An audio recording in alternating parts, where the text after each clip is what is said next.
Hi there everyone, this is Jake Rodriguez Pomperada from Bacolod City, Negros Occidental, Philippines. Before we start with our new video tutorial, if you are wondering what type of computer that I'm using in creating my video tutorials, basically it is a quite very old laptop computer that is a dual core computer that has 4 GB of RAM.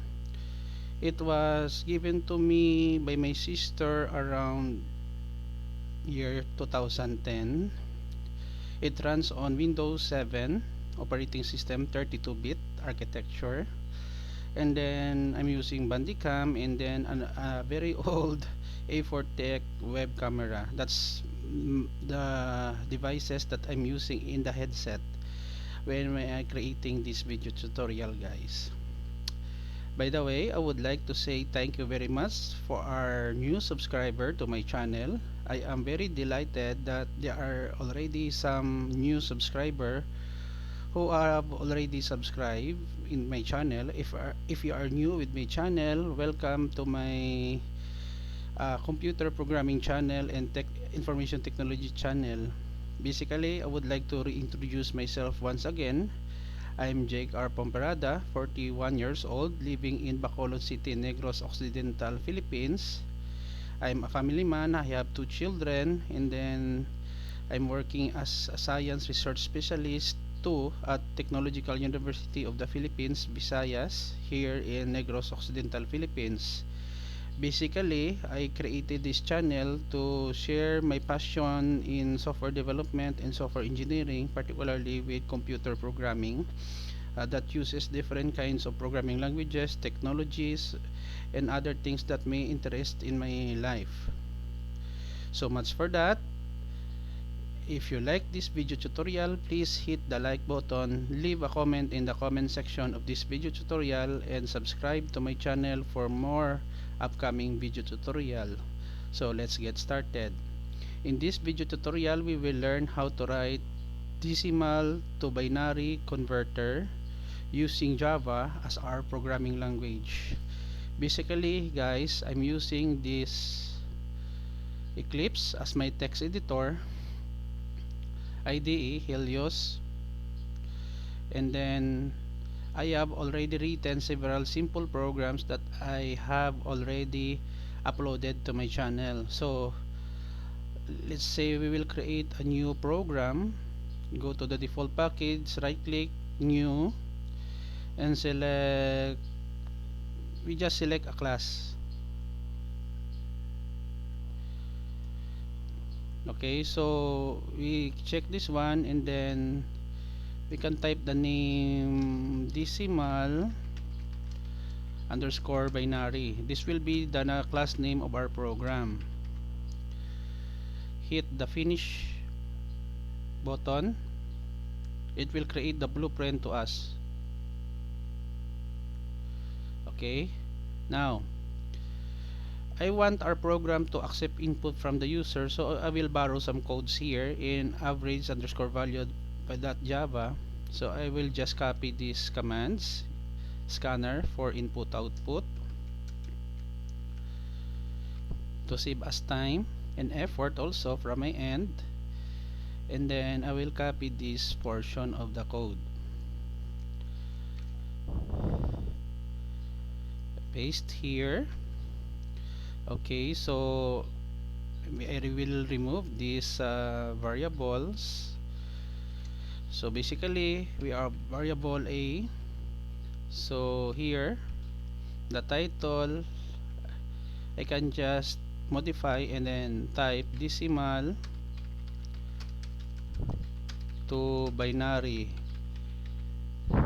in Java.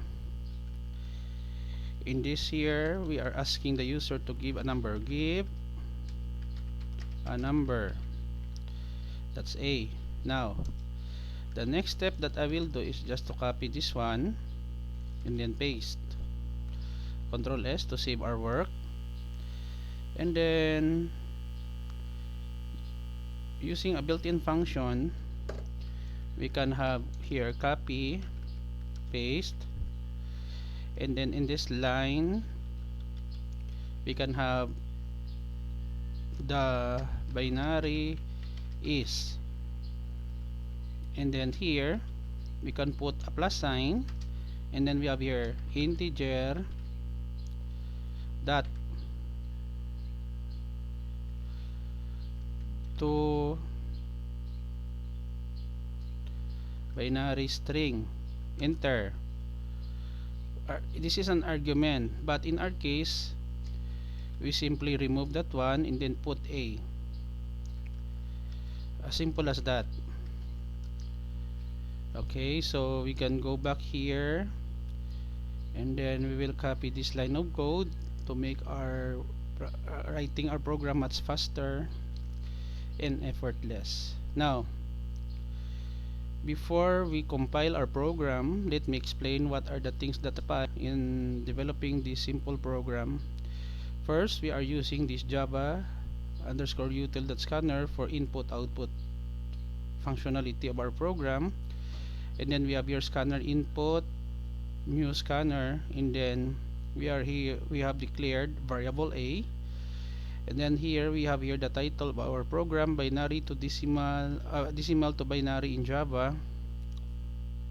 In this portion of our code, we are asking the user to give a number, and then this second line will store whatever integer value that our user will be given, and then here we have a new line, and then in this portion, this is for the input, and then this is for the display and then the processing. Take note guys that Java has so many library file that is built in on the language library. So we have here integer dot to binary string open and close parenthesis a, and then after which we terminate the program, end of the program, that tells the user that the program is already ended and terminated. It will return to our IDE. In this case we are using Eclipse. Now I know you're very excited right now to execute the code, so let's click the play button. Okay, it's asking question. So let's say for example we have 100. So we have here the decimal value of 100, that is 1100100. We can clearly see guys that writing a program to convert integer given by the user to binary in Java is very easy, because there is already a built-in function which is the integer to binary string. All we need to do is to declare a variable, and then the user will provide the value and then pass the given variable with the user value to our function, and then it will display the equivalent in binary equivalent of our program. We have done already, so I hope that you have learned something new in this tutorial video. Before we end, if you like this video tutorial, please hit the like button, leave a comment in the comment section of this video tutorial, and subscribe to my channel for more upcoming video tutorial. I also put a link in the video below for where you can download the full source code of this sample program, and you can visit also my other websites if you want to learn more on computer programming. There are tons of source codes that is freely that you can download and use in your projects or school assignments or applications development. Thank you very much guys for watching. This is Jake Rodriguez Pomperada from Bacolod City, Negros Occidental, Philippines. Says until to the next video tutorial. Bye bye for now.